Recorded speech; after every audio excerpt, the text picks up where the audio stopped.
Saya punya moto dalam hidup, make history in your life, always do the best. Saya memilih kegiatan ekstrakurikuler pramuka untuk pembuatan disertasi S3 saya. Khairunas anfa'uhum linnas, sebaik-baiknya manusia adalah yang paling banyak manfaatnya. Buat kakak pramuka itu apa sih kak?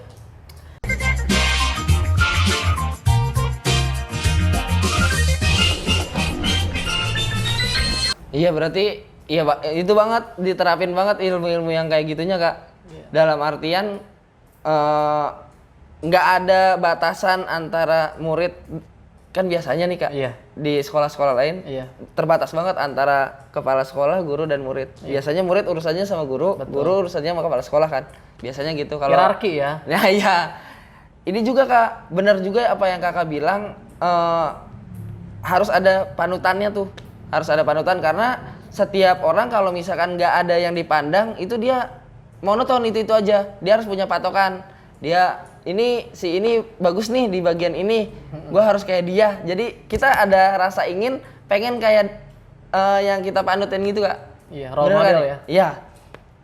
Kak, kalau masalah kayak hukuman-hukuman gitu di sekolah kakak atau kakak sendiri menerapkan di pramuka sendiri itu zaman sekarang hukuman yang model apa kak? Kalau saya, karena memang di sekolah itu ada dua macam ya. Pertama ada punishment, kedua ada reward. Ketika mereka bersalah, maka kita harus membenarkan kesalahan itu. Kita berikan punishment, tapi punishmentnya yang mendidik. Kalau di sekolah saya biasanya punishmentnya ini adalah anak-anak tidak disuruh berlari atau loncat kayak gitu. Biasanya anak-anak itu kalau misalnya karena kita menerapkan sistem bahasa Inggris, jadi mereka nulis kosakata bahasa Inggris. Kosakata bahasa Inggris. Jadi misalnya hari ini mereka membuat sebuah pelanggaran, kayak kita suruh nulis 100 kosakata. Besok ngelakuin lagi kita tambah 200. Besoknya ngelakuin lagi 300. Kalau udah keseringan buat 1000. Jadi akhirnya mereka ada rasa kapok juga dong. Kalau misalnya kita ngasih hukuman kayak misalnya mereka lari atau loncat-loncat, menurut saya itu memang bagus untuk kesehatan ya, lari, niatkannya untuk olahraga. Akan tapi rasanya kurang jera anak-anak. Tapi ketika mereka diberikan punishment yang berupa pembelajaran, selain mereka misalnya mengerjakan, tapi mereka mendapatkan ilmu. Seperti itu kak. Berarti itu benar-benar ya punishmentnya manfaat banget ya kak? Iya, sama halnya kayak misalnya anak datang terlambat ke sekolah. Kan kalau pagi-pagi ada kegiatan hafalan juz 30, juz 29 kayak gitu. Jadi kalau misalnya anak-anak yang datangnya tepat waktu, ya hafalnya sesuai dengan harinya. Kalau satu hari ini kita ngapal 3 ayat, ya 3 ayat yang mereka hafal. Tapi kalau misalnya mereka datangnya terlambat, maka mereka harus mengulang dari ayat pertama sampai ayat terakhir. Seperti itu. Ini kak, saya juga agak kesentuh nih. Saya kemarin ngebahas ini sama salah satu pembina di Lego kak. Zaman sekarang tuh teknik menghafal yang cepat dan yang mudah itu udah sulit dicari kak. Dan si anak pun udah agak sulit sekarang menghafal. Itu kakak sendiri dari bahasa Inggris sampai juz 30 itu sistemnya hafalan semua. Iya. Ada nggak sih kak teknik menghafal yang terbaik, yang tercepat dan efisien menurut kakak? Pastinya banyak metode-metode yang kita lakukan kak. Jadi nggak mungkin sampai pada titik sekarang gitu anak-anak jadi jauh lebih mudah. Awalnya anak-anak yang mau masuk alusnya agak takut kak, karena kan komunikasi bahasa Inggris ya. Tapi saya memberikan keyakinan bahwa orang tua, saya akan garansi bapak dan ibu ketika 3 tahun anaknya tidak bisa ngomong bahasa Inggris. Jadi uang saya balikin lagi kak. Saya akan memberikan garansi kalau misalnya selama 3 tahun sekolah anak nggak hafal juz 30. Saya balikin selama 3 tahun full. Kayak gitu, karena kita punya sebuah metode kak. Metode ini ya kalau misal pengen tahu sharing langsung ke SMPT Alusen. Berarti nggak bisa di-share di sini ya. Ini kak, kan di sekolah kakak itu menurut saya banyak kan yang di sistem pendidikannya menerapkan sistem di pondok pesantren. Itu tujuannya apa kak? Tujuannya sangat simpel sebenarnya kak jawabannya, karena kan kita hidup nanti akan berkecimpung ke masyarakat. Jadi memang saya menerapkan pendidikan yang nanti di masyarakat digunakan. Kalau misalnya gini contoh, kalau misalnya anak-anak kita jejelin dengan pelajaran matematika, kan jarang di jalan misalnya ada anak-anak dipanggil, dek sini dek, 7 kali 5 berapa dek? Betul. Walaupun mungkin ada, tapi menurut saya jarang. Tapi ketika mereka biasa diajarkan dengan MC, diajarkan dengan berceramah, berpidato bahasa Indonesia, bahasa Inggris, storytelling, atau mungkin mereka dengan keajan, jadi imam, terus hafalan surat-surat, menurut saya itu sangat membantu sekali pada kehidupan mereka ketika di masyarakat. Jadi saya ingin kenapa menerapkan sistem pondok adalah agar anak-anak ini bermanfaat karena orang yang paling bermanfaat adalah orang yang paling beruntung, Kak. Betul. Khairunas anfa'uhum linnas. Sebaik-baiknya manusia adalah yang paling banyak manfaatnya. Jadi ketika anak-anak bermanfaat bagi banyak orang, menurut saya itulah sebaik-baiknya orang. Jadi orang yang berhasil adalah orang yang paling banyak manfaatnya.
Berarti emang ini ya Kak, maksudnya yang Kakak terapkan di ini nggak kayak sekolah-sekolah lain. Kalau sekolah-sekolah lain menerapkan ya kurikulum-kurikulum mereka, hanya Kakak tetap menerapkan kurikulum yang ada, cuma mengkombinasinya kan dengan kegiatan-kegiatan yang ada di pondok pesantren disalurkan di sekolah yang Kakak punya gitu. Betul, Kak. Ini Kak, tadi saya masih penasaran sama kok Kakak ini sih, maksudnya yang saya bingung sih Kakak masih muda. Kok lu ngurusin amat pendidikan? Itu yang saya bingung. Masih betah banget sama yang namanya ngurusin pendidikan, betah di pendidikan formal, betah juga di kegiatan pramuka. Mungkin banyak juga orang di sana yang punya niatan kuat, mungkin keuangannya kuat, cuma ada salah satu hal yang nggak bisa mereka laksanakan. Ada juga yang sebaliknya. Itu tujuan Kakak tuh sebenarnya apa? Bisa kuliah sampai setinggi itu? Jadi gini Kak, saya punya moto dalam hidup. Make history in your life, always do the best. Jadi buatlah sejarah dalam hidupmu, lakukan yang terbaik.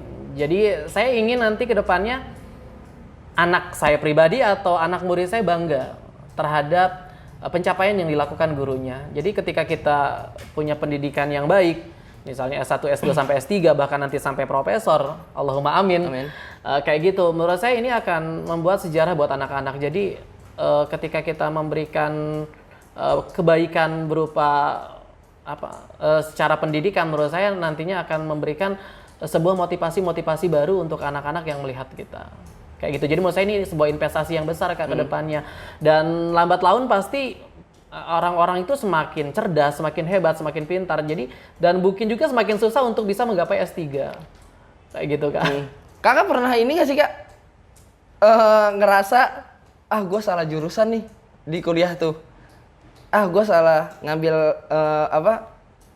pendidikan ini nih. Harusnya gue ngambil ini. Itu pernah nggak sih Kak? Pernah kepikir untuk yang jenjang apa? Semua S1, S2, S3. S1, S2, S3, S3. Ya mungkin pernah ya. Kalau misalnya seperti S1 pendidikan agama Islam kayak gitu, saya kan S1-nya PAI gitu. Saya sih pernah ngerasa, wah kayaknya nggak cocok nih kayak gitu. Bukan berarti, karena saya dari pondok, bukan berarti saya ngerasa cocok juga untuk ngambil PAI. Bisa, kan sebenarnya banyak banget potensi yang bisa kita kembangkan. Betul. Kayak gitu. Cuma memang kadang kita harus sadar dengan keadaan juga Kak. Ketika Tuhan memberikan sebuah keadaan yang berbeda, maka kita harus ambil setiap keadaan itu. Jadi intinya, asahoir Kak. Asahoir ini semoga menjadi kebaikan. Jadi apapun yang kita ambil semoga jadi kebaikan. Dan kenapa saya di S3 itu ngambilnya agama? Karena saya sadar bahwa saya kan sudah menikah. Dan saya ingin mendidik anak-anak saya ke depannya. Jadi kalau misalnya kemarin selama 17 tahun saya mendidik anak orang Kak, saya ingin di S3 ini ketika saya lulus saya ingin mendidik anak-anak saya dengan Al-Qur'an Kak. Tadi apa Kak? Kakak ngambil apa sih S3? Pendidikan berbasis Al-Qur'an dan tafsir Kak. Pendidikan berbasis Al-Qur'an, itu yang dipelajari apa Kak? Banyak Kak.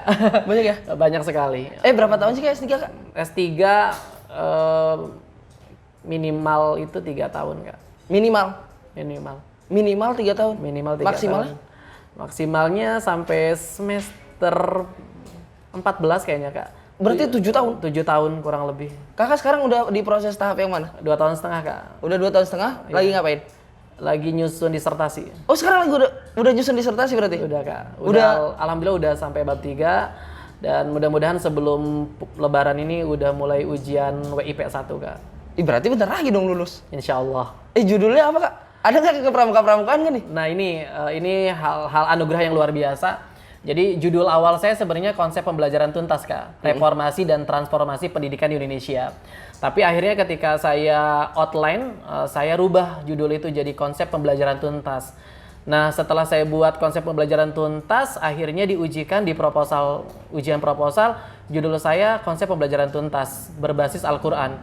Akhirnya ada masukan dari profesor dan juga dokter, ini harus spesifik. Akhirnya saya konsultasi dengan Kak Prodi saya dan akhirnya dimasukkanlah judul metode pembelajaran tuntas berbasis Al-Quran dan implementasinya di SMP ITE Alusen.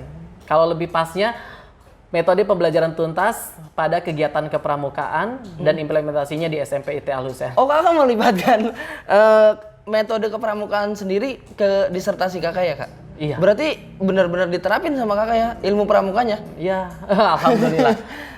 Ini tanpa kesengajaan tapi memang rasanya ini sudah menjadi kebaikan. Kenapa harus pramuka? Saat itu karena ya tadi karena kalau di disertasi ini harus ada pendukung dari tulisan kita. Jadi harus ada pro dan kontra dan juga harus ada yang mendukung dari tulisan kita. Dan kebetulan luar biasanya alhamdulillahnya saat itu Menteri Pendidikan ini mengeluarkan yang tadi yang saya sampaikan itu. Jadi 10 faktor kesuksesan ini salah satunya adalah kejujuran, kedisiplinan dan itu didapatkan dari kegiatan ekstrakurikuler. Nah, akhirnya itu yang jadi terobosan sampai akhirnya kenapa saya memilih kegiatan ekstrakurikuler pramuka untuk pembuatan disertasi S3 saya. Buat kakak pramuka itu apa sih Kak? Scott is everything. Buset, segitunya? Ya, karena saya pesantren dari mulai ke Bogor, akhirnya saya harus hijrah ke Jawa Timur, ke Gontor. Saat itu gara-gara pramuka Kak. Jadi saya punya guru di SMP namanya Ustadz Tommy, beliau lulusan dari Darul Qolam dan dia menyampaikan kalau misalnya kamu pengen mengembangkan pramuka kamu, silakan kamu berangkat ke Gontor. Jadi saya cuma modal sebuah harapan dan impian. Akhirnya saya berangkat ke sana minta izin sama orang tua dan alhamdulillah saya di sana jadi pasus. Oh, pasus juga? Iya. Berarti banyak banget Kak. Ya kakak nggak langsung bisa jadi besar. Tanpa proses. Iya, tanpa proses. Rintisan-rintisannya, proses-prosesnya juga panjang banget. Ini Kak, kan menurut saya kakak udah salah satu orang yang sukses dari pramuka. Amin. Ada nggak sih Kak pesan-pesan buat teman-teman yang nonton, baik buat peserta didik, mungkin banyak peserta didik di sana yang pengen, gue pengen banget nih kayak di Alusen anak-anaknya keren-keren pada bisa bahasa Inggris, tapi kan gue udah sekolah di sini. Siapa tahu kakak bisa memotivasi dia biar dia tetap belajar, dia tetap semangat, dan buat para pembina ya kakak juga bisa memotivasi gimana caranya biar bisa kayak kakak, karena kan kakak juga dulu sebelum jadi Mabigus kakak pembina dulu ya. Iya. Silakan Kak. Menurut saya Kak, cintai, sayangi, hargai apapun yang kita miliki saat ini. Karena apapun yang kita miliki saat ini ketika kita melakukannya dengan sangat optimal, dengan maksimal, pasti buah manis yang akan kita dapatkan. Dan pesan saya untuk seluruh pramuka yang ada di Indonesia, tetap semangat, terus lakukan yang terbaik yang kita bisa, dan jadikan pramuka sebagai salah satu kegiatan yang diminati dan dilaksanakan dengan setulus hati dan dilaksanakan dengan sukarela. Saya yakin ketika kita bisa melakukan itu dengan baik, kita bisa berbagi ilmu kita, insya Allah Tuhan tidak pernah tidur, Allah akan memberikan yang terbaik dalam hidup kita. Jadi do the best from ourselves, don't forget, always keep spirit, motivation, and always praying to God. Terakhir nih Kak, ada yang belum kesampaian gak sih di kehidupan Kakak? Kehidupan. Ya. pencapaian apa nih yang belum yang belum kesampaian nyampe detik ini? Saya ingin menjadi seseorang yang jauh lebih bermanfaat lagi, Kak. Cuma itu aja. Iya, jadi orang yang jauh lebih bermanfaat, ingin banyak memberikan sharing bukan cuma di Alusen tapi di dunia yang besar ini. Secara Kak. meluas ya. Secara meluas, Kak. Oke Kak, terima kasih banget. Terima kasih banyak buat ilmu dan pengalamannya. Sama-sama Kak Rizwan. Semoga Kakak makin sukses. Amin. Ini yang paling penting sehat terus ya Kak. Amin. Terima kasih banyak teman-teman semuanya. Semoga hari ini lu semua bisa dapetin hikmah atau ilmu-ilmu yang bisa lu ambil dan lu terapkan di kehidupan lu. Assalamualaikum warahmatullahi wabarakatuh. Waalaikumsalam warahmatullahi wabarakatuh. Salam Pramuka. Salam.